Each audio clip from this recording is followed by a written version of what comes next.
Hello, ladies and gentlemen of YouTube. My name is Mr. Maxwell, and welcome back to another side quest about video games with myself and Exile Magpie. Hello!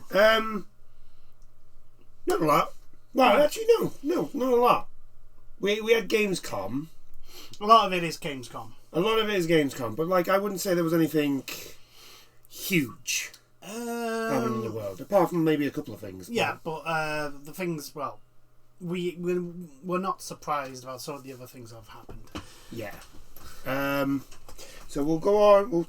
We'll start off. We're going to start off with BioWare laying off approximately 50 people. I have read somewhere that it was closer to 100. Mm-hmm. But again, that's the number. There's nowhere that's definite on the numbers, at least. Where I can see. It's a rough estimate amount. However, yeah, so one of the people, including the writer of Baldur's Gate. Yep, and also the writer of Dragon Age Origins, one of the lead writers. And I'm like, Baldur's Gate 3 is just released, and everyone is singing its praises. And you have another Dragon Age game coming out, apparently, at some point in the future.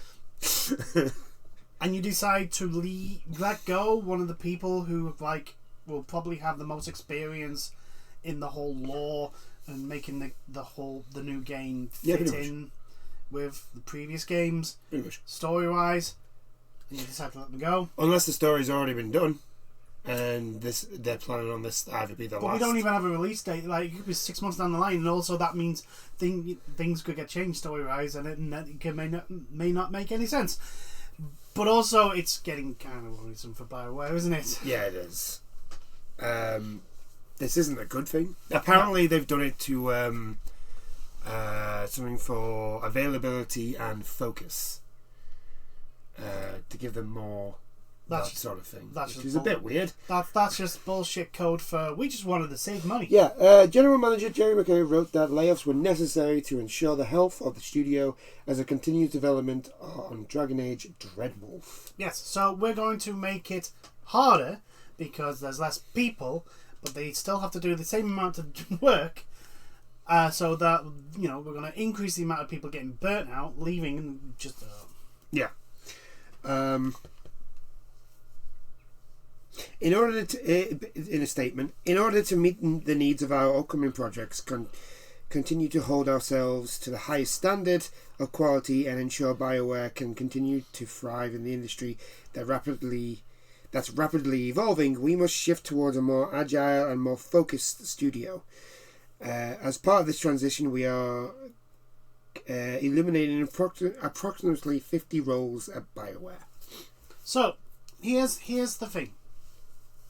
You are going to improve your product by having less people work on it. Yeah.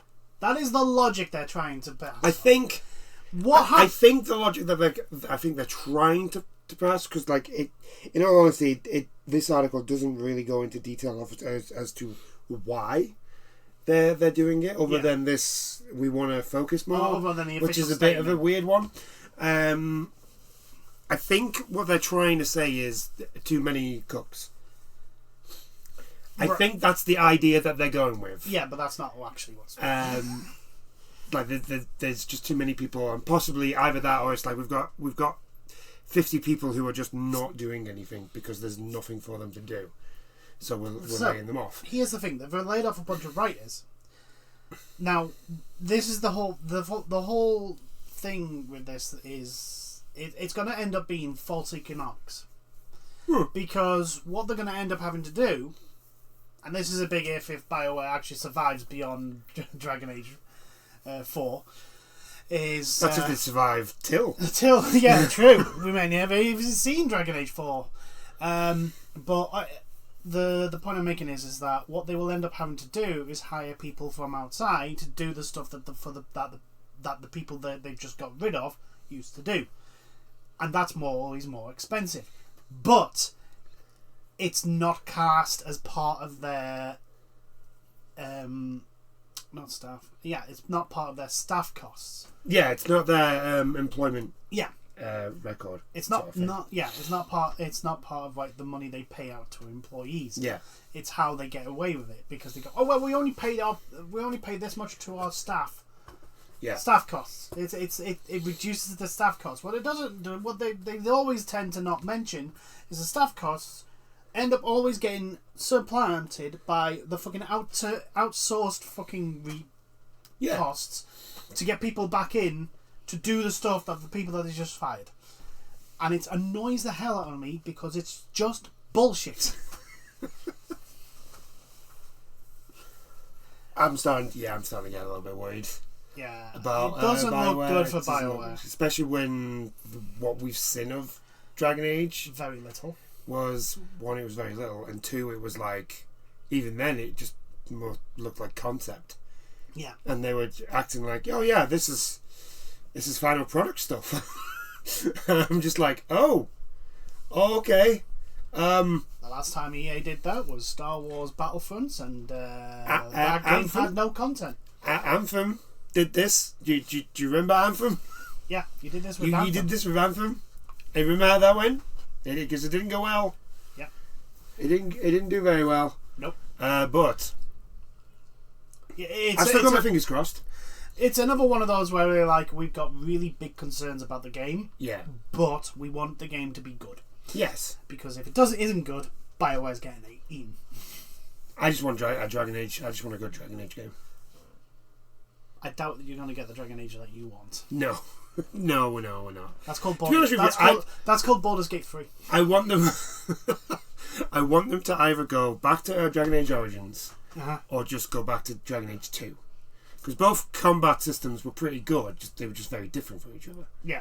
So I can see people who played Dragon Age 2 but didn't play Origins liking Dragon Age 2. Because my thing with Inquisitor, even though like it got loads of awards and that, it tried to meld the two, and for me personally, it just didn't work. It did not work. Like, either give me the press square to win combat system, or give me the one that makes me have to like think and strategize. Like I say, don't try and give me both. Like I say again, Baldur's Gate 3.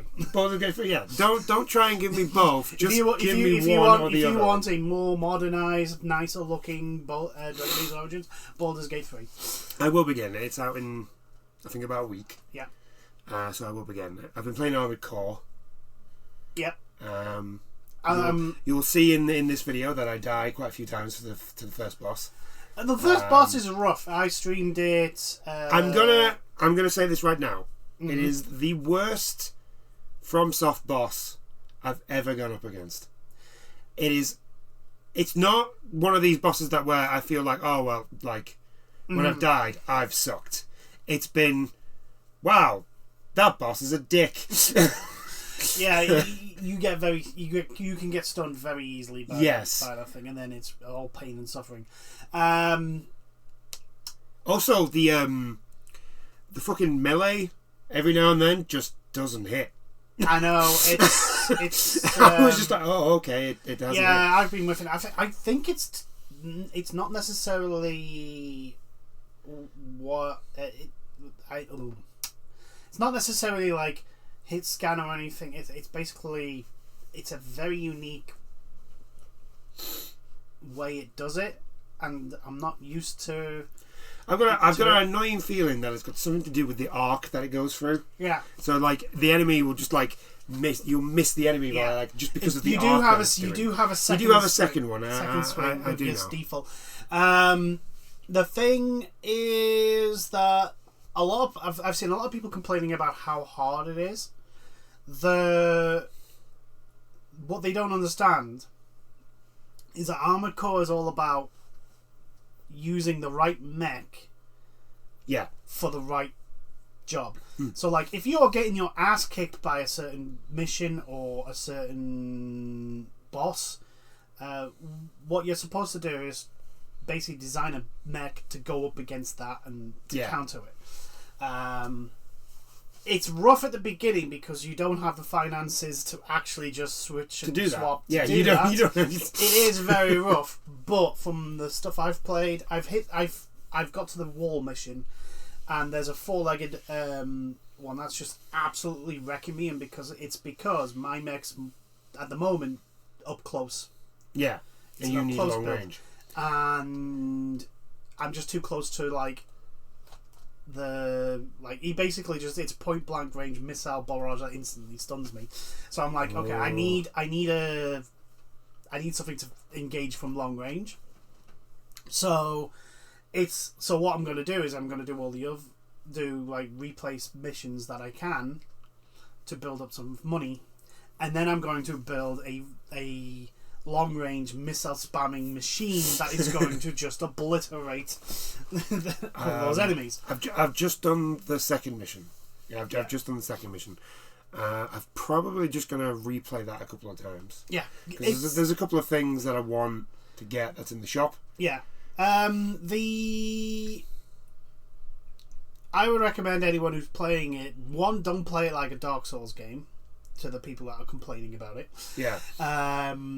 Two is, I would probably play like the first few missions, not the tutorial mission. The tutorial mission is bullshit. Yeah, the tutorial mission's way too fucking. Oh my god, that is a wall, that helicopter. Jesus. It's the you know what, the tutorial mission's fine up until you get to the boss. Yeah. When you get to the boss, because it does the Dark Souls thing of not telling you anything. Yeah. And you get to the boss, like the first couple of times I died to it is because I tried to stay away from it. Yeah. And just pop it off. And it's that. Once I realised, once I got to the point, because I got to a point where I was like, you know what, fuck it, I'm just gonna hit it. Yeah, I'm just gonna hit it in the face. Yeah. I'm just gonna ram this. Once I did that, I realised, right, so this is what you're supposed to do. This is what you're supposed to, yeah. Because I think the other problem is that, like, unlike Dark Souls bosses, where technically you can kind of fight them the way you want to fight them. Yeah. No. This one feels like this one felt like the first boss generally felt like that's what I have to do to beat this boss. I can't just like take my strategy and do it the way I want to do it. Mm-hmm. It's like, no, I have to hit this thing in the face. Yeah. Which I really like the combat boost. I love doing that and just like zipping past past the rockets and that. I'm going to basically say like play as much as I can, and I'm going to get basically the most efficient boost mechanic system. Yes. With the most highest energy, because I know there's a mission which has you flying around ships. Ooh. I do like a la Char Aznable. Oh. And I'm like, yes, this is what I want. I just need to get to there. I am going to build a Zaku. Yeah. I'm going to build a Zaku. I'm going to find. I love the fact that online people have already, someone has already built a Zazabi type. Yes. Already. And I'm like, yes, this is what we want. This is what we want. I love Armored Core. It's just so it won't be long before they start unveiling like all the whole the one thing I don't have access to is a sniper rifle, and I'm like, I want a goddamn sniper rifle. I want the lot, because I see them. I see the ones with the fucking cannons on their shoulders. Yeah. This is my upset about like why there isn't co-op. Because I'm just like, I kind of want a team. Because let's be honest, watch anything to do with mechs. If you watch anything to do with mechs, it's always a squad. There's always a squad of them, and this one just feels like, oh well, you're on your own. It just doesn't feel right. Yeah, Armored Core has mostly been like you're the solo mech pilot. Though. Yeah, I know, but it just doesn't. It just doesn't fit. It's never fit right with me. Because like, it is a very good game though. I don't care what anyone says. Yeah. It is a very good. I just game. want a co-op mode. I generally just not because like make it easy or anything like that. No. I just want a co-op mode because like generally playing any mech game or anything to do with mechs with friends is 10 times better than playing it on your Todd. It was the only saving grace in Armored Core 5. Yeah, being able to play that game co-op saved that game. Yeah. For me. Yeah, I do want. I mean, the modding scene on PC will probably end up having a multiplayer. Hopefully, where you'll get to go through missions. I do hope there's like even. I tell you what, even if they were just like, oh well, here's a load of like DLC. A paid DLC for co-op mode missions. With just tons of co-op missions. Yeah, that'd be cool. Like, because you don't even need to make them like story missions. You just be like, you have to work with this other mercenary. There you go. Yeah, there you go. Do these That's missions. the whole thing of that. And also, like, Armored Core is yes, the combat, but also it's building mechs to do crazy ass shit. Yeah. Like the training missions that I've unlocked, one of them had like a boost. It was like pure speed build. Yeah. So oh my freaking god! It was like, oh my god! If I got any faster, I'd swear I was going to. I've just done the long range training. Yeah. With like the supercharge you gun. Oh yes. Sort of thing. I've just done that. It's you get 2 training missions after that. Right. It's one of those 2. Yeah. And oh my god, the thing is fast. Good, because that's what I want. I want speed. Yeah. I want speed and I want big melee. That's what I want. Because I know you're supposed to build other mechs, but like I don't know. I would recommend though you basically have one to do like the play style that you want. Yeah. But then I want build others to like specifically for specific situations. Basically, what I want to do is have a Death Scythe build and a Cherubim build.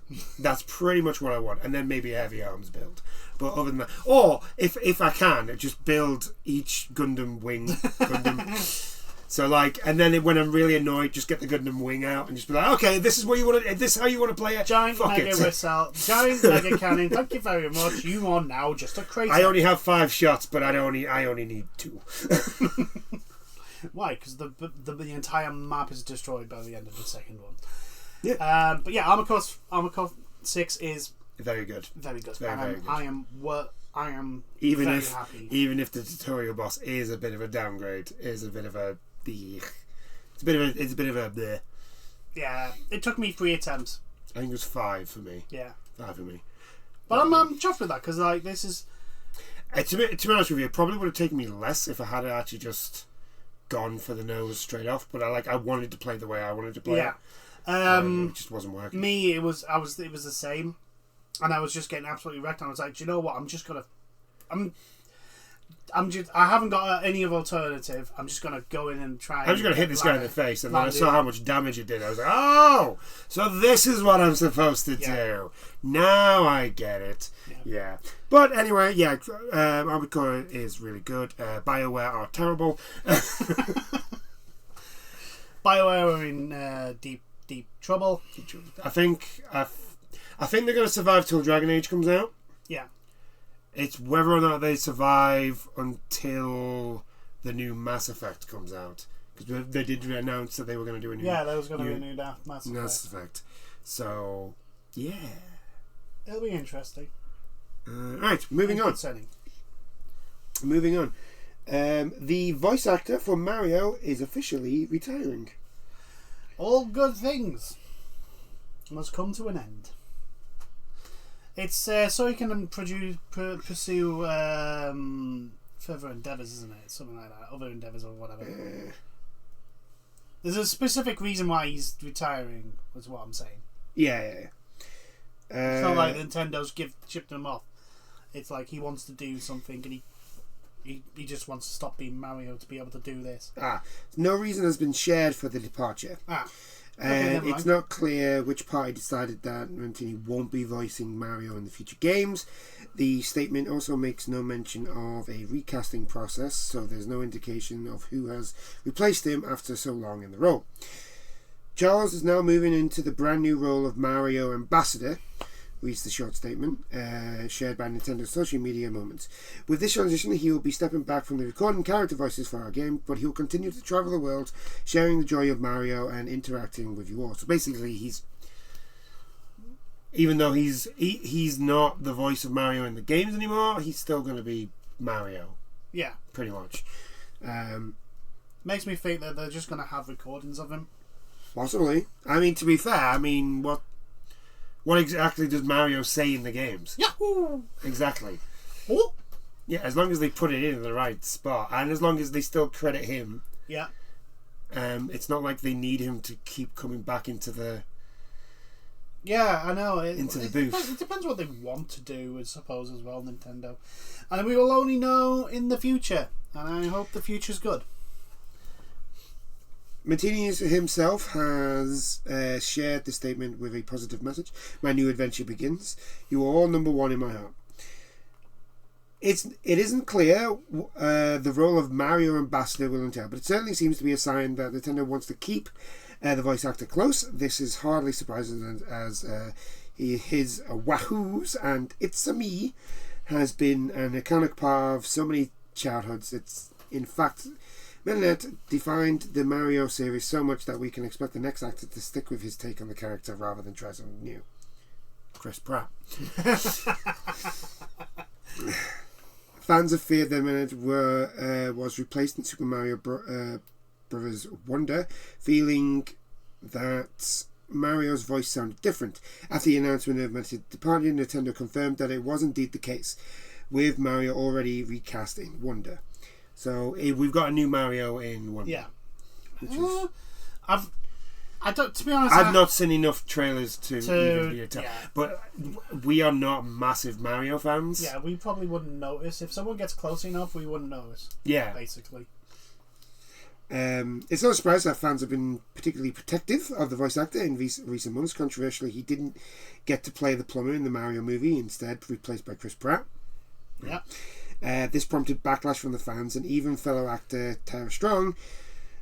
Strong went as far as to tweeting that it should be Charles in the role after the first trailer dropped. Medina thanked fans for the love and kindness during the time, suggesting that he was also disappointed to not play Mario in the movie.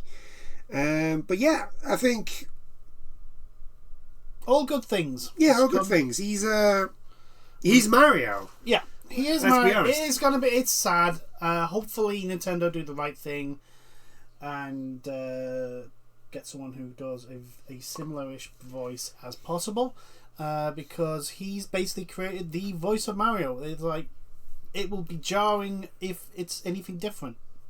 To the mega fans who will be able to instantly know it's a different voice, it is going to be jarring. But as long as the person tries to be as close as possible, it's always weird when you hear somebody else in the role that you know. It's like when for me, Destiny. Mm-hmm. When it was Nolan North instead of Nathan Fillion. Cade, yeah. It's just the wrong... It was just like, no, this is wrong. There was just something different. Yeah, it's just so wrong.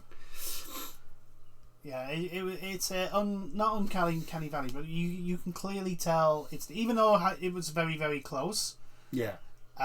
You can tell... Yeah. It was... yeah. That it was someone else... So it is going to be weird for Mario fans when they hear. And I don't suppose it would be as weird as, like, I don't know. I'm trying to think. Chris Pratt.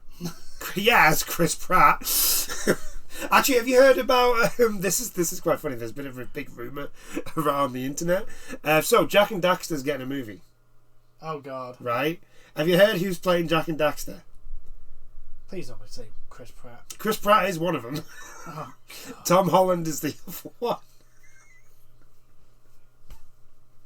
I'm just like, no. What? No, I look for anybody who stumbles upon this channel. I love Jack and Daxter. I love 1, 2, and 3. I love them so much that I refuse to admit that Jack X exists. Isn't that the racing one? That's the racing one.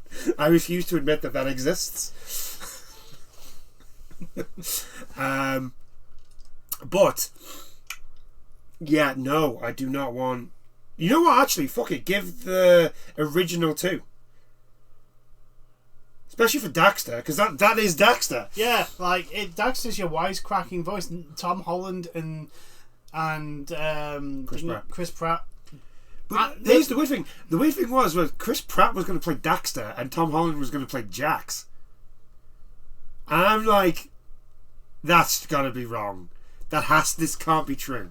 This cannot be true. The thing is, though, is that Chris Pratt can be a wisecrack character, but his voice just doesn't suit the type of character Daxter is.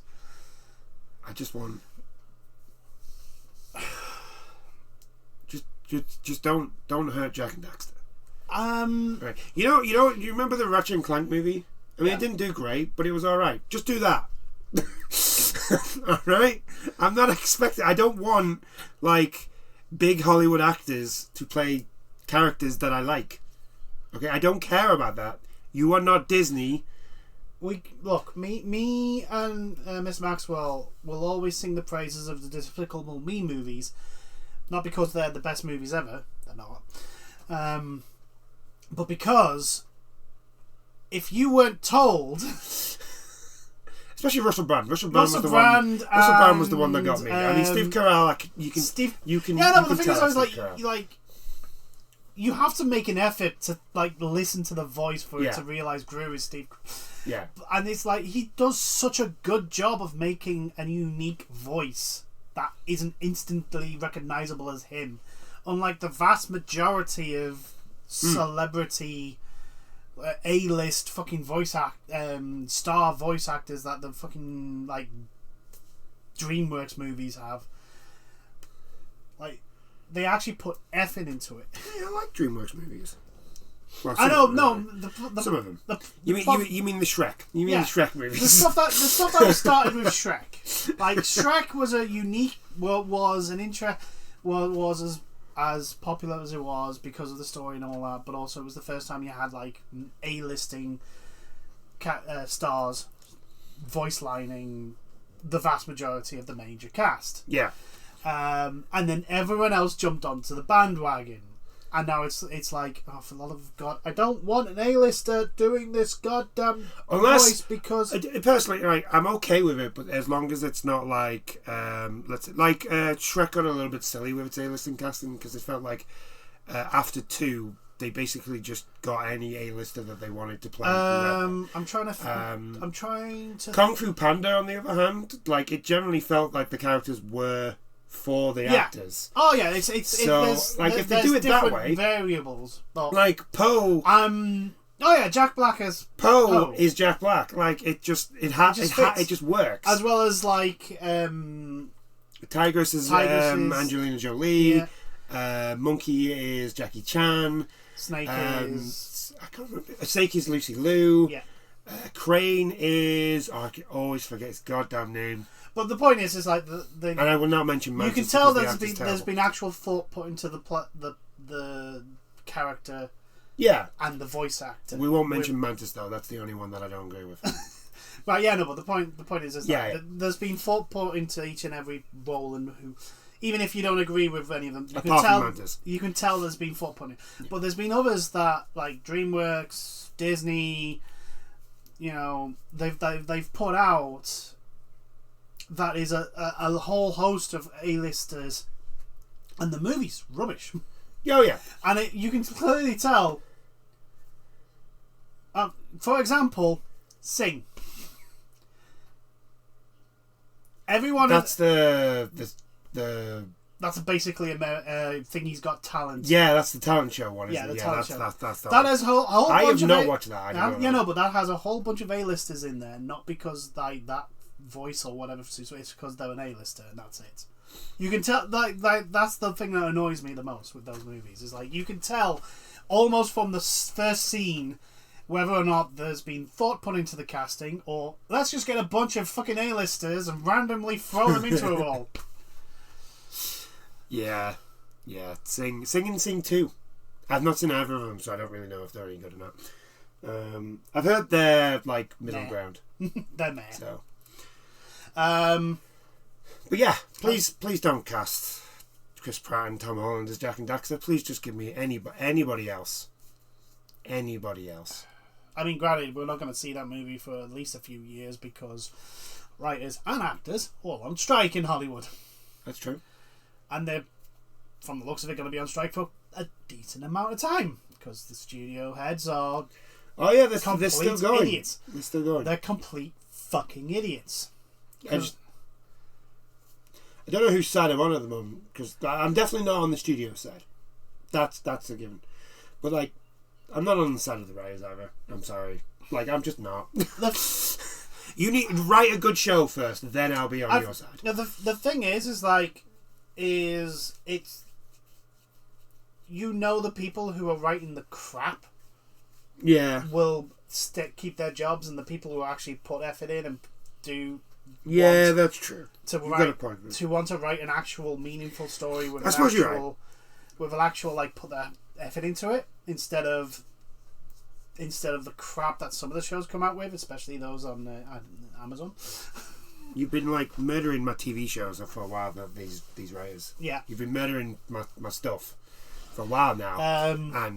But yeah, those aren't the ones that are going to be affected as much. It'll be the people who actually want to put the effort in, who are probably at the bottom rung right now. Yeah, you're right. Although actually saying that, there was people on they write for like some of the like really really big shows. I don't know. Apparently they were living on like the poverty line. Yeah. Some of them. So it's like, oh, that's wrong. Yeah. That's wrong. You cannot be writing for a hit show and living on the fucking poverty line. That's... But this is the thing. The studios. That's what the studios think of them. Yeah. Like they're just a commodity that they can just abuse and write to burn out, and then in comes another writer. And then they wonder why their shows suck. The shows do suck. And it generally feels like a lot of the time, like you get these good shows, like they get a really good season one, right? Do you know? I think what they do is they go, all right, so we've had a good season one, right? All of you're fired, right? These guys are really cheaper, so we're going to hire them. Either that or because there are so many times I've watched the show and I thought like the first season's pretty good, I'm going to stick around for this, and then the second season comes in and the whole tone just changes, and you're like, no. What will happen is it'll be written by someone who's unknown, or whatever, right? And it'll do really well. The script writings are great and all that sort of stuff. It gets popular, and then the bigwigs go, well, I have a friend who needs a writing job. Okay, I'll give him that. Yeah. Because, nepotism is alive and well, and nothing ever bad happens from nepotism. Oh no, of course not. Of course not. Companies don't end up being bankrupt, broken, and non-existent because of nepotism at all. Same with countries and all the other things. That never happens. Oh no. Wilco. Not at all. Yeah, just to timestamp this video. Just to timestamp this video, Wilco, who's been going on, who's been around since the 1930s, is going out of business because, because they've been run into the ground by the owners. By the owners. Because of nepotism. Anyway, I think what we were talking about, BioWare. We were talking about BioWare, and then we started talking about the voice actors. Oh yeah, because, voice actors. That was the last thing. Mario's voice actor is stepping back. Yeah. And then we got on to movies that are coming out because of voice actors. Because of voice actors, and apparently Chris Pratt and Tom Holland. Hopefully that's just a rumor. I am hoping that's a voice, because actual facts, it's not even because of like I don't like Chris Pratt or Tom Holland. It's because like I just don't want to see them anymore. Like I feel like I put on Amazon Prime, Chris Pratt is there. I put something on Sky, it's Tom Holland. I know. I put something... I know, but also it's like, for the love of freaking God, have a look at the actual people who are actual voice actors. If they pulled this shit in the 80s, we wouldn't have Optimus Prime as Peter Cullen. Yeah, it's true. Like, this is the thing, like, iconic voice actors start at the ground. They don't start as fucking A-listers from movies and that. That's a rarity. That's a rarity, it does happen every now and then. Robin Williams. Robin Williams is Genie, but then that's because the thing is, Genie is Robin Williams. Yeah, but after Aladdin, he actually did other voice acting, but it was just very, very small. Yeah, a lot of the time he'd be like, don't put my name in. The reason being is because of what Disney did. Yeah, because he didn't want an awful lot of like merchandising and all that off Genie, and Disney went, yeah, sure, don't worry about it, and then instantly just fucking ignore him. It's why he doesn't do the voice of Genie in Return of Jafar, in any of the series, and only comes back for the Prince of Thieves. Yes, which is actually a good movie. Yeah, it's not a bad movie.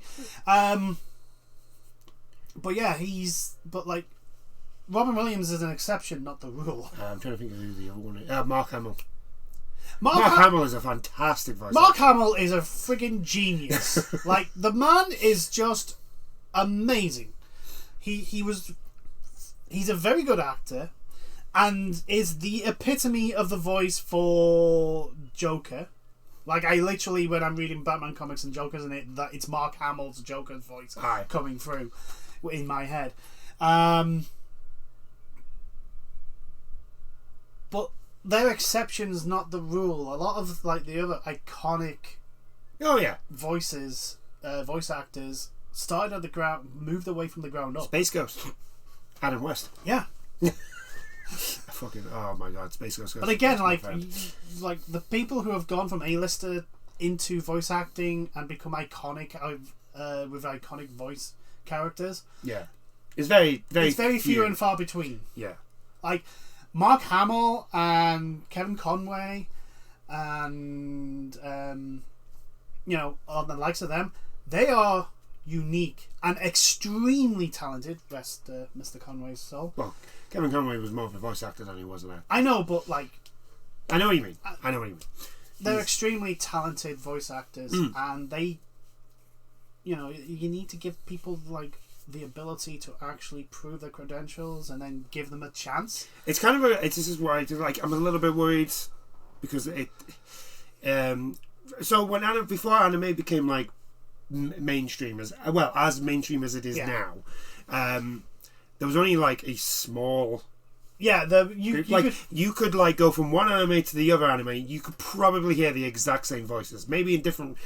So somebody else would be the main character and all that sort of stuff, but it would be the same voices. For example, Full Metal Alchemist Brotherhood. Edward Elric is played by the same person who plays Ikaku in Bleach. Yeah, we literally interested, and then there's Johnny on Bosch, who Ichigo, and he's Lelouch. Lelouch.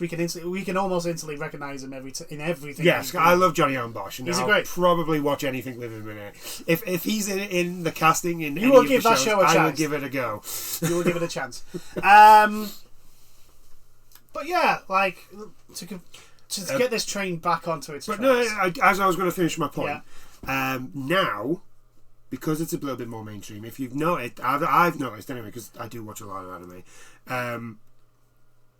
The pool of voice acting has gotten a lot bigger than what it used to be.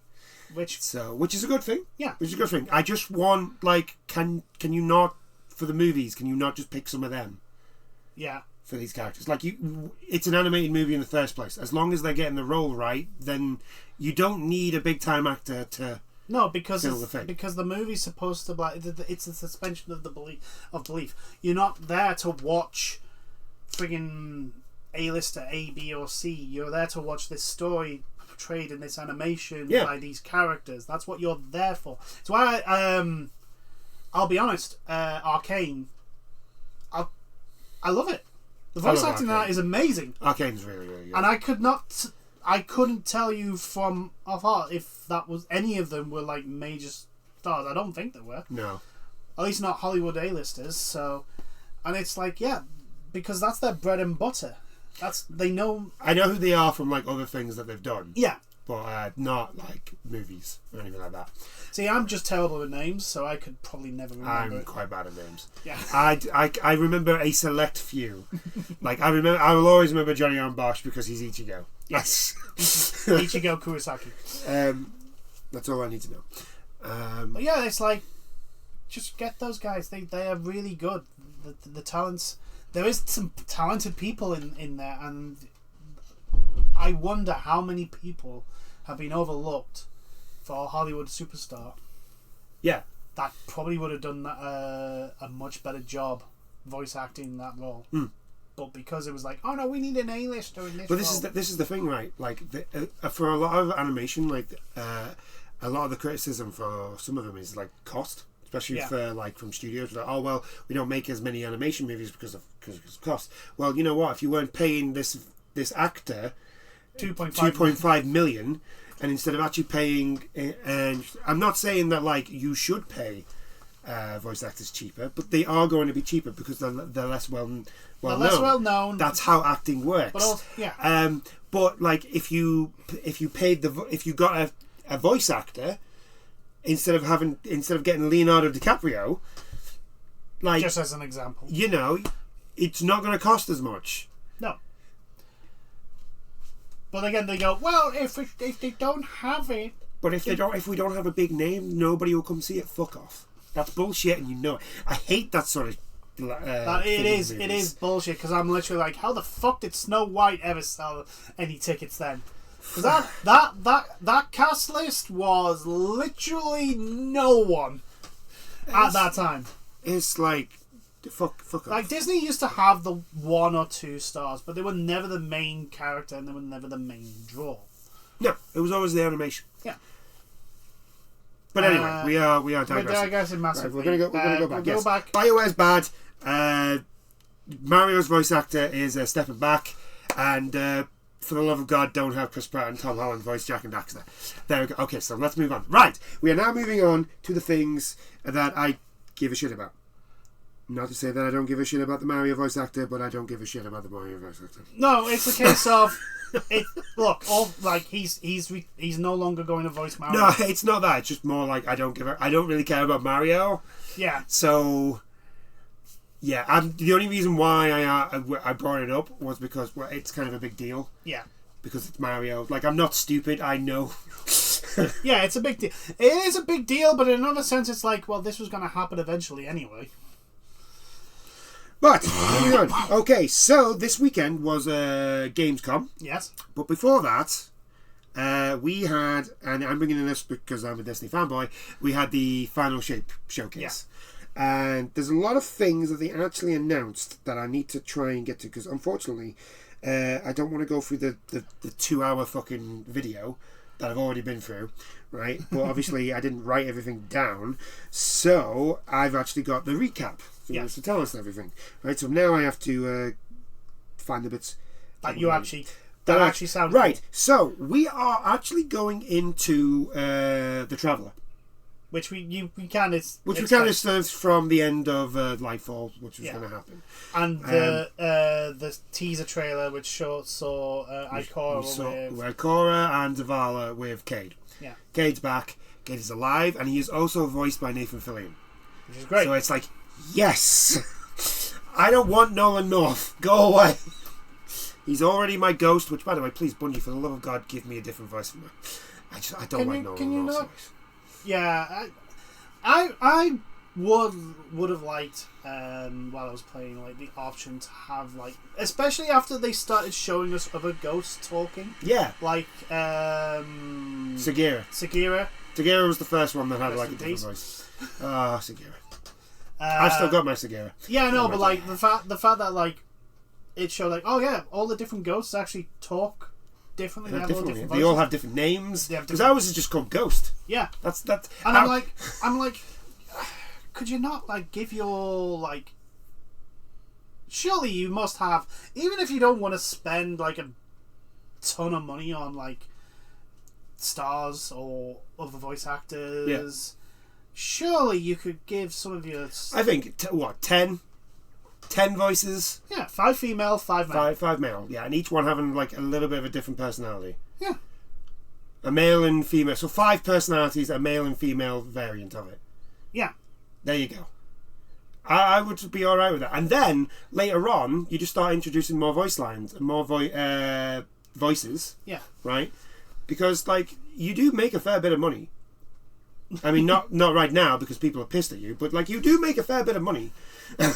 Also, you do have Sony backing, and you have Sony backing you, so like money is not really an obstacle here. Yeah. I do get that. Also, time may be a problem with this because obviously more actors means more time to put the voices in and all that. But like, I'm fine with waiting. I'm not that fussed. I mean, your game's good enough. You've got potentially after Lightfall is the Final Shape. Final Shape, sorry. After Final Shape is probably the best time to do it. Yeah. Because it's like that's the end of that storyline. And you're bringing in a new look. Like I just generally would like a because I don't like my ghost. I do not like my ghost. He just sounds like and I say this in the nicest way. He just sounds like a dork. Like I'm just like yeah, I'm not dorking like he's just a dork. Adorable. No, oh my god, this guy's a dork. Yeah, I do wish because it is like another way of customizing your character and give them a bit more uniqueness. Yeah. Also, the ability to name your ghost would be nice. I know. I would like to name my ghost. Who knows? Maybe I might like them a little bit better if I could name my ghost instead of just ghost. Yeah, but because you can still. The thing is, but like, the thing is, though, right, here's the issue. Do you think Bungie would charge the shit out of that? I do. And how pissed off would you be? I would be very annoyed because let's be honest. Like what, the voice lines, I'm all right with them charging me for. If they want to charge me, as long as it's not egregious. As long as the money's going to the people that's actually doing the voice lines. Like as long as the money's not egregious. Let's say let's say we get 10 voice lines. Yeah. As well as the Nolan North one that we've got now. That's 11 in total. So they give us, but they go, right, we're going to give you 10 voice lines, but it's a $5 for those 10 voices. It'll be more than that. It will be more than that, but what I'm saying 15. is, what I'm saying, 15. For all 10. No, not 15, man. Nah. For voice lines, no. Right. The thing is also you've got to remember the amount of work that will have to go in to get them to do. Yeah, Stephen. They put in deluxe editions, which you have to buy to get the dungeons when they come out, right? And they charge you nearly £100 for them. Yeah, okay, yeah. Yeah. If they're going to come around and go, well, because of all the work that goes in. Sorry, so the 100 quid I gave you wasn't good enough, wasn't that? That point is, okay, understand. Yeah. So like a $5 at a push, a tenner. I would be like, okay. Which is about $15-ish. I'd be okay, at a push, a tenner. Because I guarantee you, like, the only money that those voice actors would get would be from the money made by the voice actors. Most likely, yeah. But as much as that could be a thing, you also have to understand that you kind of have to price it right. You can't just be like, well, this is the only way the voice actors are going to get paid, so you got to spend $15. Like, no. That's not how it works. The thing is, what I would do is... I sell products for a living. I'm not dumb. But no. What I would do is, because obviously of all the shit that the fan base has gone through and all that crap and etc, the fan base is at a pretty low ebb at the moment. As a peace offering, I would probably have 10, but give 4, 2 male, 2 female for free. Yeah. And then the other 6 you pay. I would like that. I think that would be alright. Yeah. Like I said, as long as the money's not egregious, I'd probably still pay. I'd pay for it. I wouldn't mind. As long as it's not something stupid. Like I say, I would want to know that the money's definitely going to the voice actors. Yeah. But, okay, back to this. Yeah. We are going into the Traveller. We are going into something called the Pale Heart, which is actually really cool because they basically explain what it is.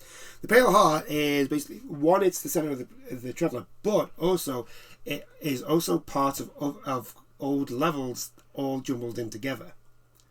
Oh! So we are going to get bits of like Venus, we're going to get bits of the Juggernaut, we're going to get bits of Leviathan, Mars, we're going to get bits of the Witch Queen, we're going to get bits of... Which, by the way, the Witch, if you've gone PlayStation Plus, the Witch Queen is now free. Yeah. So, download it. It is fantastic. All the way through. And the best thing is you don't even have to play the other ones because it actually generally explains what the fuck's going on. It's the only Destiny expansion that actually explains to you what the bollocks is going on. Yeah. The Pale Heart is that. And it looks really cool. I like the idea of like all these old bits that we've been to all coming in together. Yeah. So we've got that. What else is it?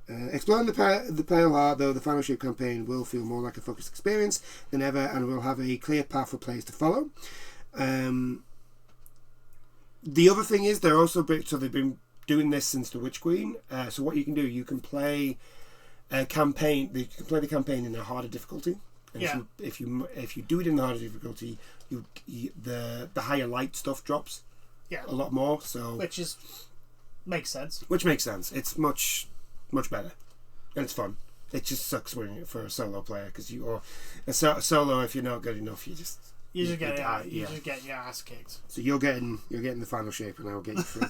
Actually, you can get a Witch Queen, and I'll get you through Witch Queen. Yeah, sure. I think I'm up to Witch Queen, wasn't I? I was pretty much up to Witch Queen. I can't remember where you were up to. If I'm honest, it's been that long. Did you get Shadowkeep? Yeah. You get Shadowkeep. No, I was literally up to Witch Queen because Thingy was stuck in a crystal. Yeah, okay, you're up to Witch Queen then. Yeah. So yeah, you go. You can download that, and you literally start where you left off. Yeah. And I get to play Witch Queen again, so I'll be quite happy. I'll even be I'll be a warlock or a titan. No, I won't. I'll be my own. Fuck that. So we're going to get obviously new supers and with new aspects. So each one's getting pretty much a big upgrade. Let's see if I can remember. The Titan, you are going to actually be able to tank because your abilities are going to be like being able to put barriers on yourself and stuff like that. So you're going to be able to run out and tank and that. You're still going to be Bungie's favourite child, so you are the god chosen. Yeah. And still murder everything and not really have to worry about a thing. So why give him a barrier? Just give him more armour because that's clearly what he needs. He's clearly the squishiest of the three. Oh wait, no, he's not. The warlock gets. I just talked about the Titans Arsenal will have the Void Super with free, very potent functionalities. First, you throw free. Oh yeah, what you also get is you get these free axes. Yeah, I remember you telling me when you found out. You chuck, and instead of going, they don't go away. So the good thing is, first off, you can if you say there's a giant mob, if your axe hits one of them. Yeah. They explode, and then they explode into the other one, and reaction. They explode as well. So the chain reaction. But the axe doesn't go away, and you can throw up to 3, and you can pick that axe up, and your other 2 members of the fire team can pick the other 2 up. Yeah, which is it's cool. What I liked with some of the guns. There was it Sunspot or whatever, the hand cannon. That yes. If you got a headshot, it would explode. And if they killed another one, it would explode. And I love those chain reactions because it's just like, oh, there's a mob of little things. No, there isn't. Goodbye. The Warlock gets basically. Do you remember in Destiny 1 you basically had the Warlock healer class with the solar. Yeah. You could you put the thing down. And it's kind of like that. Except now you don't need to put a thing down. You can just fire off like basically like a side. I think it's a grenade. You can just fire off something like that, but it puts healing on everybody in the fire team and gives them like a little bit of a barrier as well, which is really cool. And I'm not going into what actual supers do other than the Titan because it's the Titan. Mainly because I don't think. Well, they did show it off, but they didn't really go into the Warlock's super. But the Hunter. Now, I'm a Hunter main, so I paid attention to this. Yeah. The Hunter, right, first off, his team ability is I can speed you guys up. Oh, so I can make you go even faster. Oh, God. Which is really good. Charging Titan sped up. Oh, God. But the super is basically you get like a knife or a machete, you can fling it, and then you can teleport to wherever that thing lands. Oh, so... And then you can throw it again and teleport again. Oh, that's pretty cool. I'm trying to remember who does that in... There's another game. I'm not... And I don't mean... Because we all know Kekken in Genshin does that. Yeah. But there's another game that does that, and I'm trying to remember which one. And I can't remember. Damn it! But yeah, like Kekken from Genshin. Yeah, it's pretty... It's a cool ability. Yeah. So that's pretty cool. So that's the supers. Mm-hmm. You know what? For the life of me, I can't remember. I feel like it's like a giant sunball that they fire. Yeah, most likely. Basically, like Goku's giant ball of death that he does against Majin Buu. Life ball. Yeah, something like that. We've got some new enemies called the Subjugators, they basically use Stasis and Strand ability, which are the 2 darkness abilities. They are going to... If you played Lightfall, which I know you didn't, they were like these big fuck-off guys that could kill you in about 2 hits. Yeah. No matter what. It doesn't matter what light level you are, they can kill you very quickly. They're probably the best thing about Lightfall, because they are a bit of a challenge to fight. They look like slimmed-down versions of them. But they look okay. Like, Meh. There's nothing brand new. So there's that. Obviously, there's also the new exotic that's come out. There's the pre-order exotic, which I now have because obviously You're Destiny fanboy. I'm part of the problem. I am a Destiny fanboy. But yeah, you get a fusion rifle. That one right there. It's a gun. It's definitely a gun. It's a fusion rifle. And I don't use fusion rifles. Here's the thing: people are actually pre-ordering it. Yeah. Right, getting the gun. Yeah. So they pre-order it, go into the game, get the gun out of the split because once you've got the gun, you've got it, and then they're cancelling the pre-order and getting the money back. I mean, all right, sure. It's a thing you can do, I suppose. Right. Right. So here's the big thing for this. After the final shape comes out, they're bringing in a new sort of like way of bringing content. So instead of seasons, they're bringing in episodes, and these are going to all be 6 weeks each. So we're going to be getting more content faster, basically. Yeah. Instead of having... I do wonder if that's going to be... Mike, the thing that hasn't been answered is what's going to happen with the Battle Pass, because like I don't want a 6-week Battle Pass. A 6-week Battle Pass, because I am not grinding through Destiny like that anymore. I just can't. No. But also, like, that's a hell of a turnaround for the staff. Yeah. So, especially considering they've got Marathon that they're working on. They're also working with Sony for live service games. Like I know they're working with Naughty Dog on The Last of Us multiplayer. Yeah, although so there's a lot. Although that's highly doubtful if that ever sees the light of day. No, that is going to see the light of day. I'm telling you, it's going to come out with The Last of Us 2 remake. Because it's fucking Sony. I can tell you right now, that's what's going to happen. Probably. It's, but yeah, there's going to be each episode is going to have 3 acts, and each act is going to have 2 story bits. So I think about 3 missions each in each. So about 6 missions in each act. Yeah, 3 missions each act and 2 stories. But each one's going to... Right, so the 3 episodes are a big shake-up to the actual content delivery for Destiny 2. Instead of 4 seasons, next year you will get 3 larger content-packed episodes named Echoes, Revenant, and Heresy. So yeah, it's you're going to get 3 episodes, but each one has 3 acts. So it is still like 6 weeks in between each act, basically. The first 3 episodes will be focused on the consequences and then the aftermath of the final shape. One of the narrative goals is to tell standalone stories that are easy to follow even if you haven't played previous content, which is good because you're going to... with Destiny's a bit hard to get into. Yeah, you're going to need new people to get into.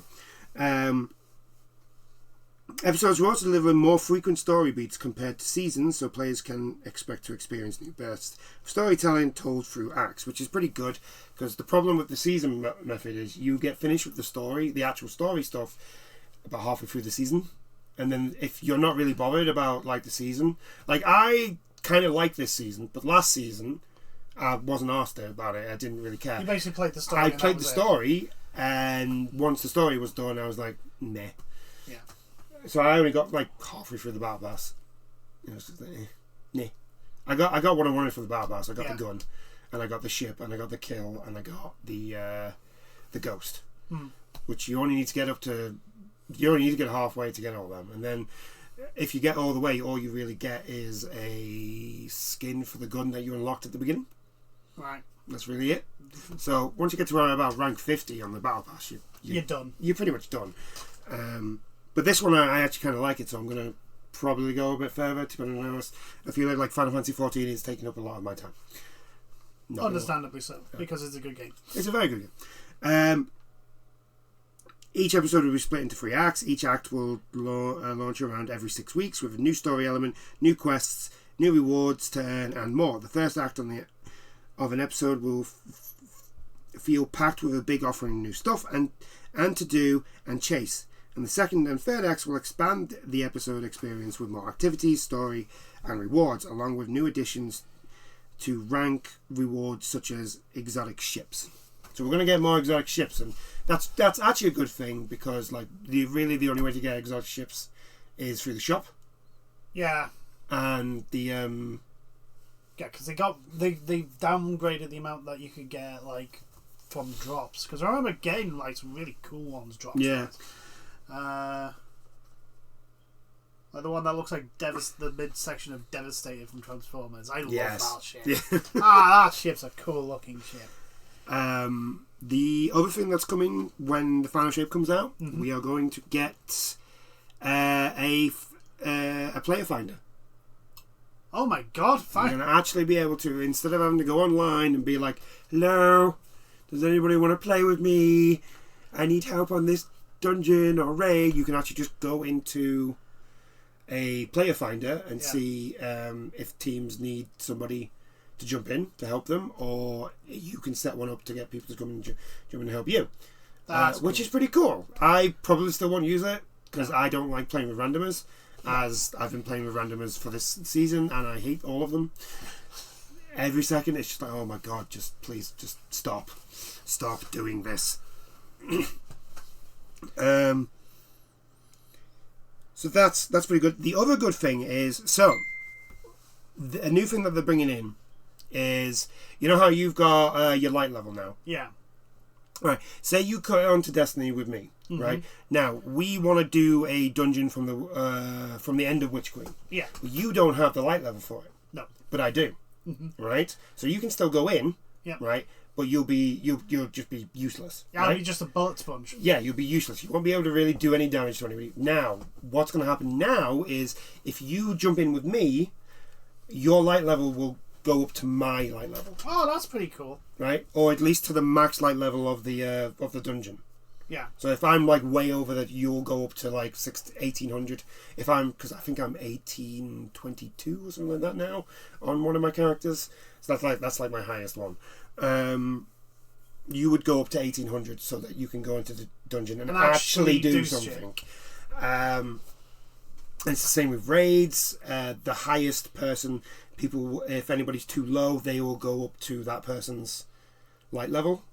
So more people can play together, which is really good, and that's actually really good because that's actually something I can talk people to get back into Destiny to play with me. And be like, yeah, you don't have to worry about doing the raids on you, or leveling up to the raids. I'm high enough. You can just jump in with me, and we'll be fine. Especially since they brought, because the other thing they announced for this season, Crota's raids it come back. Yeah. And it's there, and I'm just like, yes. We used to free-man that. Yes. We used to free-man Crota. I need to... Granted, you cheese it a lot to do it, but it was fun. It's fun. It was fun to three-man Crota. Crota is a fun raid. It's not amazing. No. It's not. It's not one of those raids that you're just like, oh my god, this is so good. Like King's Fall. Or Vault-of-Glass. Or Vault-of-Glass. It's not... They are probably the two best. I would say so. I know a lot of people would say, apparently the one from Forsaken's really good. Last Wish. That was when like we lost everybody. Yeah. So we never really got... we didn't have a team to actually even attempt Last Wish. Also, like, that was the first raid after Siva. Wasn't it? No. Leviathan. Oh yeah, it was the first. Leviathan. We got to the final boss, and it was. I just didn't care. I got to the end. Leviathan was there's just too much mechanics where I just gave up. Yeah. I was just like, you know what? I can't have fun with this. I can understand multi mechanics in MMOs and all that because you can pull the camera away and see the bigger picture. But with first person shooters, everything's just in your face. Yeah. And it's just like, this is just beyond me. This is beyond my capabilities. Especially with because like Destiny have a really annoying habit of like just throwing way too many enemies into a zone. Yeah. When you have to do a mechanic, and there's just shit tons of like thralls or fucking dregs. There's just loads of them all over the place, and you're just like, oh, for fuck's sake. Yeah, it can be very hard sometimes to learn the mechanic when there's like a whole bunch of shit in front of you. Yeah. And it's like, for the love of God, I just want to learn the mechanic. Please, let me learn the mechanic, please. So I do hope that they kind of sort that out. Because dungeon, like I like Destiny raids. I just like a lot of them are just like one, they're way too mechanical for what you got to do, and two, they just. I would probably say Vault of Glass is the perfect one because it has a little bit of complexity, but it doesn't. The complexity. You can. The thing is, it does have. It does have complexity. Follow what's going on, but you can smash mouth your way through that. Yeah, I know. I know, but the thing is, like, what I mean is that the it doesn't overwhelm you with a whole bunch of other shit. One thing the mechanic is the thing you keep an eye on, and you can actually keep an eye on it. Yeah. Leviathan, there was the amount of times where I was like, I don't know what the fuck's going on. It's just a cacophony of chaos. Yeah. There's literally just so much shit going on. I just can't follow it. Yeah. Because there was a bit where there was 3 people running a gauntlet and the other 3 were inside on the inner ring shooting and having to do something, and I'm like, I'm too busy trying to kill these fucking mobs. I don't have a second to fucking turn and shoot at what I needed to shoot at. Anyway, but yeah, so the thing for fighting power is that's really good. I think I might actually be able to talk some people come back and play with potentially. Me. Hopefully. I mean, you got to admit you're a little bit like, all right. Yeah. Even for some of the dungeons. Well, the thing is, that I do enjoy smash mouthing with my Titan. Because you can do that with the dungeons, the free break. You can just smash mouth your way through all of those games, all the dungeons. That's the thing is, the gunplay in Destiny is great. It has the thing that's fallen away from me is the constant demand to get back into the game over and over again. Because it used to be you can just once a week go in, do your weeklies, and that'd be enough. And then when the battle pass got really grindy, it was like, no, you have to do your dailies now. Yeah, you have to do your dailies, then your weeklies, then your monthlies. The good thing is the dailies are gone. There are no dailies now. It's just weeklies. Oh well, then I may actually be jumping the seasonal challenges are all. I mean, and the seasonal challenges to make your thing go up faster. That's all season. So you don't have to as much as there's week 1, week 2, week 3, week 4 challenges. You can do them whenever you want. You don't have to I can only do that during week 1. And the other stuff, I think, is there a daily? No, there's dailies as in bounties. Yeah. Which will speed up your thingy, but I tend to get quite far through. If you just remember when I dropped out, it was at the point where it was so grindy that you had to do the dailies. Yeah. Well, daily. That did change after Witch Queen's release. Yeah. So you'll be fine with that. But you, if you just do some of the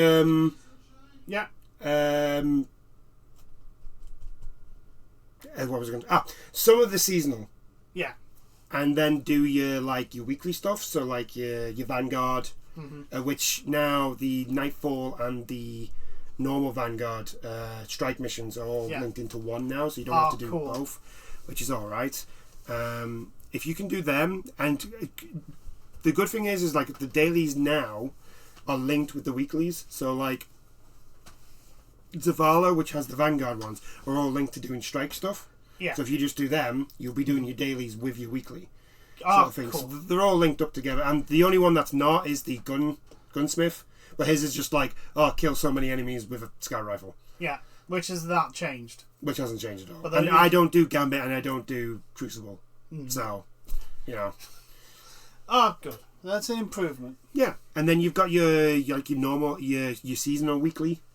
Which is, it's usually to do with whatever story's going on right then. Yeah. So you'll get that done as you've done your thing. So you do actually, it's like I said, once you get to level 50 though, that's when it can get repetitive. Yeah. But once you get to level 50, you've pretty much got everything that you want, unless you want the ornaments. Which some are good and some are meh. But anyway, moving on. The only other thing that's coming after that is, because after that they've basically announced that the Witch Queen is part of the free trial now. But if you, like I said, if you're on PlayStation Plus, you can actually just get it for free. Yeah. The whole thing. So that's good. there is going to be Team Finder. That's not what I want. Timeline reflection. So if you haven't played Destiny before, basically the big plot points, in the whole story from, I want to say, Forsaken. Yeah. So basically, Kate's death. Mm-hmm. And then onwards. So only the big plot points. You can play those missions, and you can pretty much catch up on the story. Oh, that's cool. That's a good. And you don't have to do any of the side stuff that happens. That's good. So you games. basically just play the main story plot points. Yeah, that's cool. Yeah, and that was about it. Really, that was about it for anything big. Yeah, but yeah, it's just Final Shape is looking good. I can't remember when it said it was going to be out. I think it's out at the end of the year. End of the year, beginning of the next, something like that. Yeah. Does it say? I'm just making sure it doesn't say it here. And then we'll move on to Gamescom. Okay, so we'll move on to Gamescom. It doesn't have a date. I'm pretty sure. You're looking forward to it. I am. Well, of course I am. Because you're... Oh, I've just fucking got rid of the wrong one. Whoops. God damn it. Gamescom. There we go. Alright. It was Gamescom this weekend. Yes. In case you didn't know. I've mentioned it a couple of times. Okay, so the things that were announced at the opening night live. We'll only really talk about the opening night live. I know there were other things that were announced. Yeah, but if we did that, we'd be here all day. Be here all day. So, the first major thing that they showed off was the Starfield live action trailer for no apparent reason. Which didn't really give us anything. Although I am going to ask, will you please stop taking good songs and changing them? Ruining them. Yeah, like Rocket Man did not need an orchestral version of it. Please just stop. Sung now like a ballad. Yeah, just stop. Right? Okay, moving on from Starfield, because honestly there's nothing really to talk about Starfield. It was a live action. There was a live action trailer, and the stage got stage bombed just after that by some dude. Jeff Keighley looked like somebody with the plague had gotten up on stage in front of him. It was quite funny. To be perfectly honest, the guy got shot. Why? Don't do it. You're not going to make yourself look special. You're going to make yourself look like an abs. He did all right though. To be fair to Jeff, he did all right. No, I'm on about the person that. Oh yeah, I know. No, what I'm saying is he did for what happened. And no, we're not going to mention what he was wanting to be talk about because. What was he wanting to talk about? I never actually heard it. A certain game with that number 6. That was leaked ages ago. I can't remember. Anyway, it's made by Rockstar. Oh, really? He got up on stage for that? Yes. Jesus Christ! At least the guy who stage bombed the Game Awards was funny. At least his was like I'm going to do this as a prank. Yeah. Anyway. So yeah, but again, Starfield didn't really have. There's nothing to talk about as a live action trailer. Yeah, there is people claiming that Todd Howard came out on stage. Yeah, lied about something because it's Todd Howard. There is people claiming that you know how in like No Man's Sky you can land on a planet and go all the way to the other side of the planet. Apparently not in Starfield. Oh, okay. Again, apparently not. I'm waiting until the release of the game before any criticism, because I want it to be good. I just haven't, like I've said multiple times before, I just have. It's Bethesda. It's Bethesda, and I have concerns about it. After that, we had a really good. This is for us because we do play this, and a good announcement for this one. So Little Nightmares 3 was shown off, and I was massively hyped when I saw that game. I was like, oh my god! And then I was just like, yes. They announced that it's actually going to be co-op. Yep. So I'm like, yes, this is going to be good. So we will be playing that game. Yes. At some point. Yes, we will. After that, we got Black Myth Wukong. Yeah. More gameplay. I generally think this game should be the anti-Dark Souls. Yes. Like, this should be a game where you just beat the shit out of giant monsters. Yeah. Yes, like, it should. That's what this game needs to be. Because you're the Monkey King. Yeah, you're the Monkey King. You're immortal. You're three immortal times. Three times over. You shouldn't even be allowed to die. That's simple. I mean, granted, depending on where in the storyline he is, this is set, he may be immortal one time over. Yeah. Unless this is set like before he even gets one bit of immortality. The problem with that is that he has his staff. Now, I'm not a massive expert of the legend of the Journey to the West, which is where he comes from. Where a lot of this information comes from. But I'm pretty sure he's already made himself immortal at least twice over before he gets the staff. Because he eats the thing that gives him immortality. Yeah, he eats the fruit. The fruit of immortality. And then he writes himself out of the Book of Death. Yeah. And then he's got... I don't know. I'm going to have to remember. But I'm pretty sure he's at least immortal one time over. If not two. Yeah. But yeah. It looks fucking mint. It does. It looks like really, really good. For such a small team as well. Because apparently it's like... I know it started off as one person. Yeah. And I think they've gone up to 12. For such a small team, the game looks absolutely fucking phenomenal. And then there's the likes of friggin' the likes of Blizzard. Yeah, you got Blizzard releasing 9,000 people worked on Diablo 4. Yes, but how? And you can't add a gem tab. And how many of those people did you fucking ignore all their advice and told them to just get back to work? But after that, we had Killing Floor 3. We had an announcement trailer for that. Yes. I was quite surprised by this. I wasn't expecting it. I'm a bit surprised. I'm happy because horde shooters are pretty good. Fun. Yeah. Horde shooters are always fun. Yeah. So yeah, that. I just hope the music's just as good as Killing We've Floor got 2. that to. That the music in Killing Floor 2 is amazing. Yeah, we've got that to look forward to. Yep. I haven't played enough of Killing Floor 2. I think I need to get back into it. Yeah, the thing is, I was like, you need a group of yous to just go silly with it and just go nuts. No. After that, we had the Rebel Moon Netflix movie announcement with the video game adaptation announcement. No. We didn't see any game. The video game could turn out to be just a fucking mobile game. We had a very big movie trailer for the Zack Snyder thing. And I will give Zack Snyder this. He does make pretty trailers. He does. Also, this movie trailer screamed, I wanted to make Dune. It did, didn't it? I want to make Dune. Yeah, it did, didn't it? I wanted to make this movie. I wanted to direct it. Now, we may be wrong. He may not be crying over spilt milk, but that's the impression. It was very Dune-like. Yeah.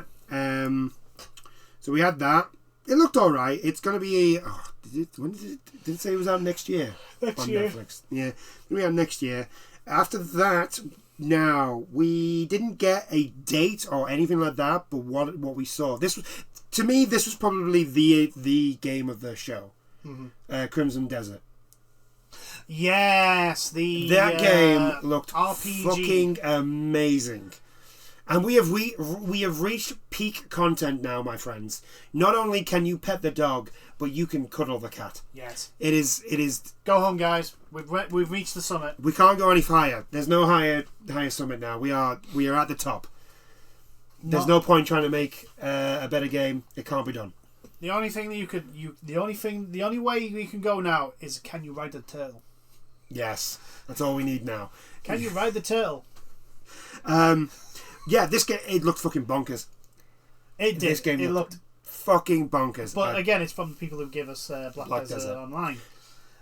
So the combat is going to be just pretty decent. It looked really fun. It looked fun. Yeah. I liked the fact that it looked like you could just like, oh, there's a big wall in our way. I'll just summon lightning and destroy it. Yeah. Yeah. I do kind of like that. This is an inconvenience.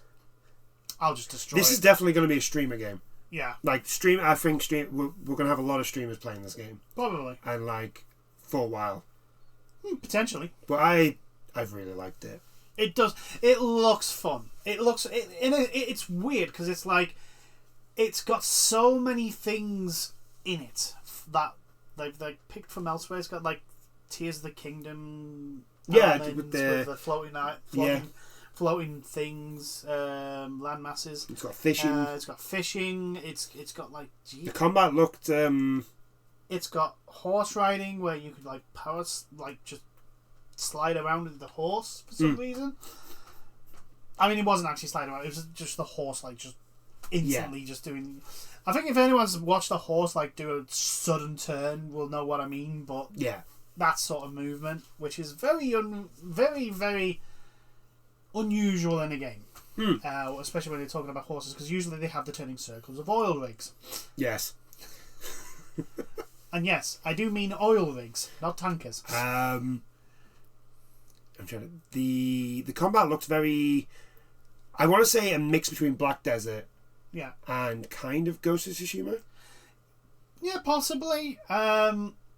This is all like the very first things we've seen of it, so things could change. What our impressions are could be actually wrong from what we're seeing.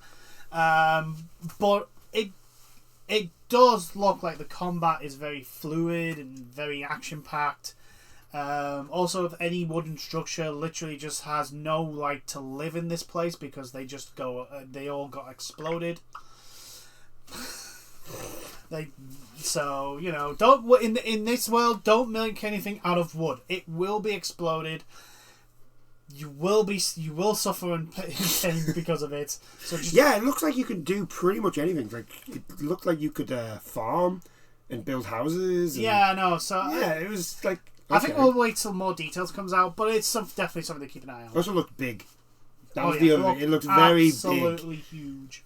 But after Crimson Desert, we got Payday 3. We got the Ice-T trailer. Yes. He's going to be one of the contractors in the game where you can do some missions for him.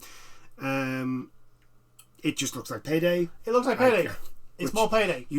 I'll be very honest. That's all Payday fans want. We got more Assassin's Creed Mirage, which again I generally don't think they could show us any more of that. No, although it was the trailer was in Arabic. Yeah, which is pretty cool. Since it's set in Baghdad, I would be you would expect them to be speaking Arabic. We got the Tekken 8 release date trailer. Yes. Which was it in October? No, July. January. January. Pretty sure it's January. I'm sure one of the games was October. I'm trying to remember. October is a stacked month. I understand that but no, Tekken is definitely January. They also showed off the story mode, a little bit of the story mode, but they also showed off this the new single player mode, which is the arcade mode. Yeah. And the fact that you can make your own character. Yeah. And your own little thing. It looks very me-like. And showed off a couple of new characters. Yeah. That we saw. Call of Duty Modern Warfare 3 was shown off. A bunch of new stuff. They announced that the campaign's going to be very different. It looks like it's going to be like an open world sort of thing, where you've got your main story stuff, and you've got some side stuff as well to do, which is a bit weird. That's odd from Call of Duty to do. But they also announced that Zombies was coming back. They're definitely expanding on what they introduced in the first Modern Warfare, because the first Modern Warfare gave us a few maps where it was literally like, okay, so these are your objectives. How you actually approach them and do them is up to you. And also there's these other things that you can do which may or may not help with with those objectives. Right. So for example, there's the mission where you go to, I think, rescue the Russian ambassador. Yeah. Or an ambassador of some sort. I'm pretty sure it's Russian. But you basically have the entire like mansion and grounds as the level. And you could turn the power off, which means you can be more stealthy and then help you get through the other places. But you didn't have to turn the power off. Yeah. Which is good. I love. That's the thing is with especially the first modern warfare. God, Call of Duty. Just say Call of Duty now. Just say. Was like the freedom for the game to literally decide. Okay, you decide how to do this. Yeah. I love that, and I do love it in games when it stops hand-holding you. Yeah. And go, okay, so this is the objective. Here are your tools. Go. Yeah. As long as it doesn't just spam grenades at me. I can't say anything about Modern Warfare 2 because I haven't played the campaign. But neither have I. I have it over there. The Modern Warfare does not have the Corridors of Doom spamming grenades. Yeah, no, a la Black Ops. Right, so moving on because I don't want to talk about Call of Duty. Nightingale, which is that survival game. That survival game with a lot of action in there. And a lot of action. That felt a little bit weird. Not gonna lie. I thought this was like a big survival game where you went into different like dimensions and all that sort of stuff. Yeah, I think that's still there, but obviously they've given us like this was more combat orientated. Yeah, there was a giant monsters to fight, and I'm like, okay, yeah, it looked all right. Yeah, it might be for those who like those type of games. It might be something. I didn't get the survivor game feel from the trailer. No, was. I think this trailer was specifically to show off the combat. So that's why it did show the bare minimum, like you can build this and that. Yeah, but it was unfortunately focused on the combat.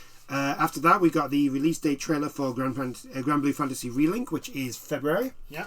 It looks very good. Yes. Like, it does actually look really good. Mm-hmm. Yay! This is one of those games that I will always remember as when they came out the following year when they first showed it off, and they went, we announced this a little bit too early. We apologise. We kind of effed up here. We should not have. The team actually working on the game are very upset with us. Because they told us we were just really, really happy and like, yay, oh my god, look at it, and we showed it off. It looks and cool. It turns out that we weren't meant to show it off. It looks cool. And then the people actually working on it went, yeah, but this game is like a good 2 years away. But yeah, it looks really cool. I am hoping that it's co-op. It did look like it. It did look like it. But we'll find out when it gets released. I got to see my girl. Yes. Who I am in Grand Blue Fantasy Versus all the time. Yeah. So if I get to be her, I'm going to be her all the time. I don't really care. My pink-haired dragon girl lady. Why not? That's all I need. Who has a samurai sword. That's the defining feature. Yes. I do kind of like her because she's quite funny, especially in Versus. So she has a crush on the protagonist. Yeah. Right. So whenever you fight somebody who is the protagonist and you win, she gets all like, "Oh my god, I'm so sorry, I didn't mean to do that to you." That's cool. I like little touches like that. But it only happens when it's like Mortal Kombat's intros. Yeah. Specific characters will actually interact differently with others. Yeah. It's really fucking cool. After that, we got a few Hoyoverse stuff. We got like another trailer for Genshin, which is just to show off Fontaine. Fontaine, which is just released. We got some stuff for Honkai. Yeah. For the PS5 release, which I think is end of the year. Yeah. They said there was going to be something about the release date, and I missed it twice. Yeah, I think I'm pretty sure it's like November, December for PS5. And then they showed off more gameplay for Zenless Zone Zero. Yes. Which looks like a lot about like an action. Yeah, it looks like it's much more of an action sort of Devil May Cry, Bayonetta. Yeah. Type. I have a feeling that it's going to be like a boss rush. Oh, possibly. Yeah. I mean, to be honest, Hoyoverse literally have Genshin money, and now they've got Honkai money. Honkai money. Like, I'm pretty sure they made Honkai Star Rail because of the Genshin money. I was like, yeah, it doesn't matter if this is like as big as Genshin because we just have Genshin money. Yeah, and then they made Kefka. And then they made Kefka. And everybody loves Kefka. Yeah. Which kind of sucks because we're not going to be able to get it by the time it comes out on PlayStation. No, we're not. She'll have to be rerun. She'll be a rerun. That's if I actually even play Honkai. Between Genshin and Final Fantasy and Destiny, I don't really have a lot of time to play other games. That's my problem with like streaming and recording. Yeah. Is just I don't have time to do it. You'll just have to record. I've got to go to work and then I come home. Do you know what you need to do? You need to stream playing one of those three. Yeah, you need to stream playing I'll probably stream Destiny if you come on and do Witch Queen. Yeah. Again, I'll probably stream that. I wouldn't mind just running through that again and streaming it. Yeah. We've got Remnant that we're doing, which we need to get back on. Yeah. It's just we didn't do it this weekend because we had things, and then also AEW. Also, yeah, we were watching AEW All In. There was a lot of things this weekend, so we didn't do any of that. But yeah. But after the whole universe stuff, we got a big trailer for Lords of the Fallen. We got a story trailer, which looks cool. It does look cool. It looks cool. I'm still like on the fence for it. I think for those people who are wanting a Souls-like game, they are going to be pleased. Yeah, from the looks of it. Yeah, but I was like that with Lies of P. I was like, oh, this is going to be great, and then I played the demo. Yeah, and I was just a bit like, not what you were looking for. No, I think Lords of the Fallen is going to be more in line with what you. Yeah, I'm hoping to. This is why I'm saying I'm on the fence with it. But like Lies of P, it's kind of like pushed me back a little bit, so I'm just like, alright. After that, we got the Sonic Superstars multiplayer trailer, which we've seen before. I think this is like the third or fourth time. Just a bit more footage, and also showed that there was going to be a versus mode for the 4-player, which is cool. It's a nice, fun party games to just basically bully your friends. They showed off Sonic Frontiers. The DLC is free DLC that's coming. Update that's coming, which gives you some new characters, new story missions, and it basically continues on from where the game left off. There was something else that they gave you, but I can't remember what it was because there was three. There was new story, new characters, and something else. I think there's a new area as well. Yeah, I think. They then showed off the First Descendant, the open beta trailer, which all I remember from that is the booty. Yes. They definitely did a lot of work on that woman's boot. Yes. That's another action RPG. Action RPG. Yeah. I think it's also a live. It looks like it's gonna be a live. Yes. It looks like it's going to be 3D third person Destiny like, but with hero characters. Yeah, it looked like it was going to be sort of like a mix between Monster Hunter and possibly Destiny. Yeah. Like a sci-fi Monster Hunter game, because like it looked like you were fighting a lot of big monsters. Yeah. So that could be interesting. It looked really good. I like the look of it. Under the Waves, I honestly can't remember what that was. That was the one where the diver. Yes. And some weird shit's happening. Some really odd stuff. It looked okay. Again, there's not much detail. Yeah, there wasn't a lot of like. It definitely. It looked like it was like a horror puzzle game. Well, it definitely had the spoops. It had the spoops. Fort Solace after that. Now that's the game with Troy Baker. Yes. Which also had the spoops. Which also had. That's a narratively driven game. Yeah. So it's a case. It's a very spoopy game. It's a very spoopy game. It's got the spoops. We got Expeditions, a Mud Runner game.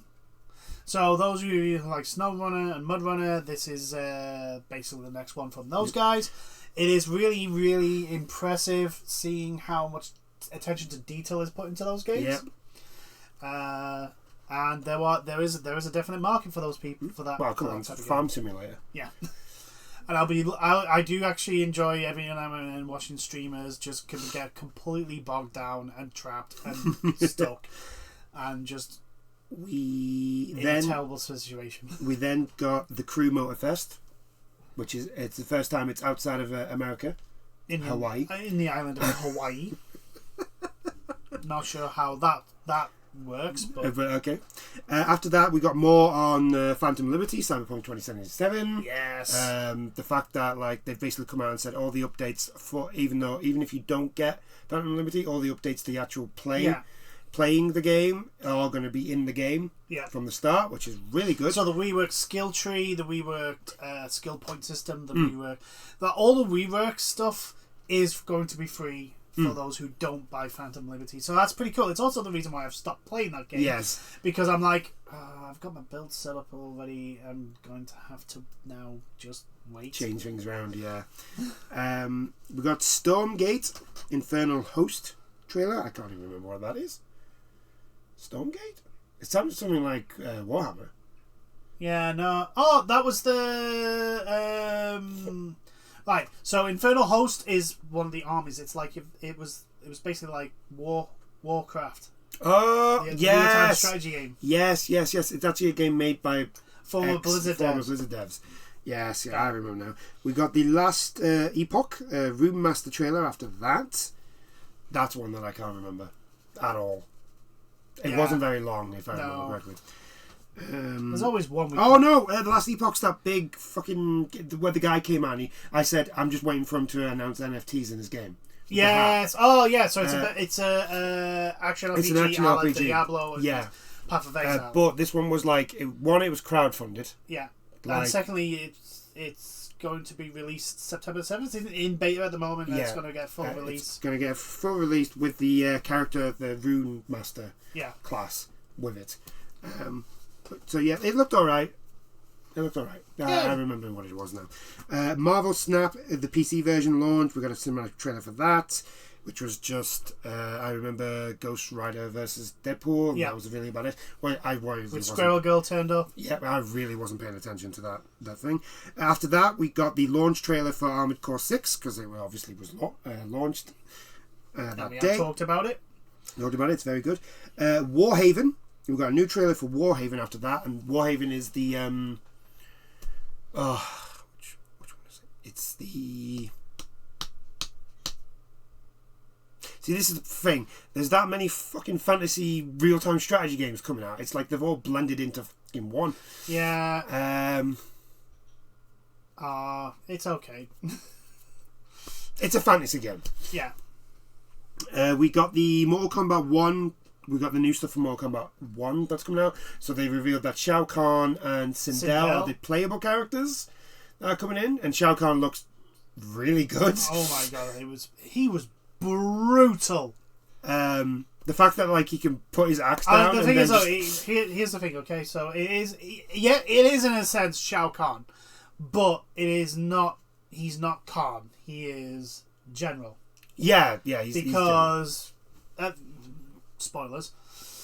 At the end of Mortal Kombat 11. Yeah. At the end of Mortal Kombat 11, the new god Liu Kang. Yeah. Basically remade. He rewrites everything. He basically rebooted the whole thing because it got really silly. Yeah. And so this is like a new world. The realms are the same and yet different. For example, it looks like the Lin Kuei are like Scorpion and Sub-Zero and Ermac and Frost and all them. Like they're all there's not multiple different ninjas. Reptile isn't, but the Reptile is still a reptile. But basically, the origins have slightly changed for each of them. Like, for example, Tarkatan is no longer a race; it's an actual disease that turns them into wild beasts. Yeah. Melina is someone who is not a clone of Katana; she's actually someone infected with. Yeah. Which is pretty cool. Which is pretty cool. I have to admit, I've looked from all of them that I've seen. They all seem to be very unique but interesting takes on those origins. Yeah. So I'll be interested. It is very interesting. I mean, for example, Queen Sindel and General Khan. Yeah. General Shao. Like the fact that the Mortal Kombat tournament still takes place, but it's more of a. It's not a. Oh yeah, if you lose, we will conquer your realm. It's more of like it's a contest between the realms. Yeah. More than just a like. Instead of me just invading you and killing you, we will fight it out as honourable warriors. The cameo characters they showed off as well. Yeah. We saw Montaro. Yeah, Montaro looks really cool. And I'm pretty sure we got Shigenko. Yeah, Shigenko was the other one. I'm pretty sure Shigenko. Which is the case of like, okay, so if that's Shigenko, is Onaga a thing here? Is Onaga here? Like, because if Onaga's here, like, it's story-wise, Onaga's like the big bad. Yeah. The Dragon King.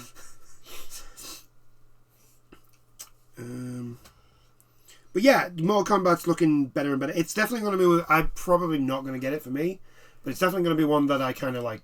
I watch people play. Yeah, it looks fun to watch people who are really good at it. Yeah. We got a trailer for Ara, History Untold for the Xbox. Very big Civ vibes. Yeah, it looks like Civ by the looks of things, which is... it's fine. Look, more competition for Civilization means Civilization needs to get better. Yeah. We got a Season of the Blood for Diablo 4. Yay, vampires. It's a shame you've killed your game already, though. I don't really care. Like, I'm just bored of it now.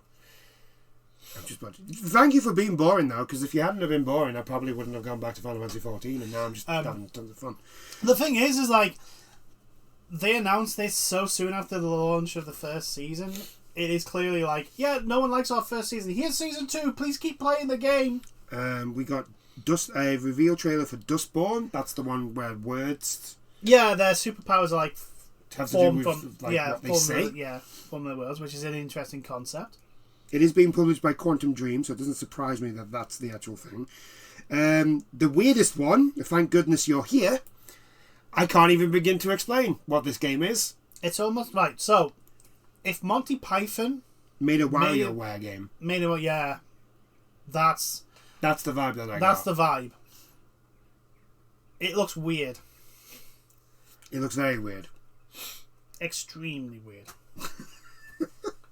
So much so that I'm literally like, no, I'm not good. No, clearly ain't for me. And then we got the Alan Wake part of the trailer for Alan Wake 2. Yeah, and the game is going to combine live action with the game.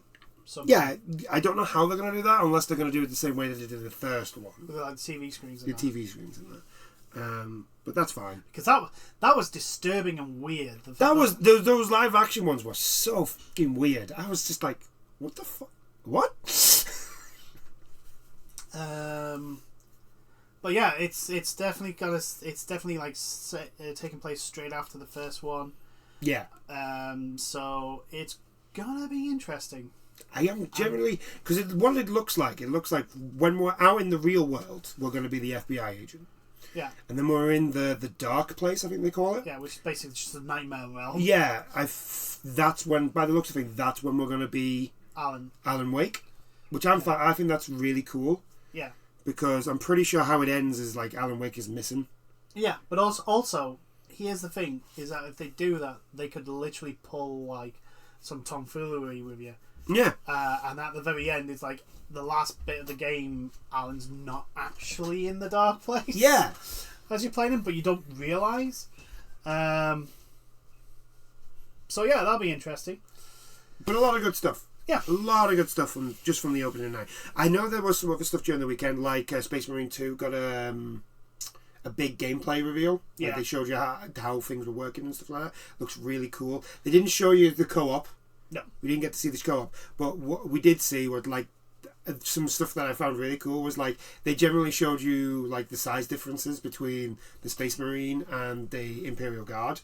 Because there's a bunch of Imperial Guards running around. Yeah. And they're like up to your hip. Oh yeah, Space Marines are big people. They are and stuff like that. So that was cool. I'm trying to think what else was shown off. There really wasn't much else. For me, I think my problem is that because when I don't really care about something, you don't. I kind of just forget it. Yeah. Also, like, there was a lot of Nexon games. Yeah. I remember that. There's a lot of Nexon games, which is kind of a red flag for me when Nexon's on the title because they're quite known for bad monetization. Yeah. Nexon. Warhaven was that Nexon. You know the one. It kind of looks like a fantasy version of Chivalry. Yes, that's it. That's what Warhaven was. Yeah, it was with the rap music and it did proper with not the right tone. No, it did not seem to fit. Yeah. But anyway, I'm getting really annoyed with the whole like, oh yeah, we're gonna have like popular rap music in our trailer. Oh, just pop music in general. We're gonna just have this like very popular song that all streamers are gonna have to mute the mod now. Yeah, mute the mod for this bit. Go F yourself. Yeah, other than that, it was a good show. It was a good show. A lot of cool stuff. Big thing for me was Crimson Desert and Grand Grand Blue Fantasy, because I've been waiting for that game for a while. Nothing specifically for me, but there was plenty of like really cool, like Little Nightmares 3. No, necessarily. Yeah. That was the other thing. That was the other big thing. And the Black Desert game, the RPG. Yeah, Crimson Desert. Crimson Desert looks potentially really fun. Whether or not it lives up to it, the hype that it's decided to generate itself, will remain to be seen. But anyway, I think we'll call it there. That was a good chat. I do hope you've enjoyed this video, and we'll see you in the next one. Bye now. Toodles.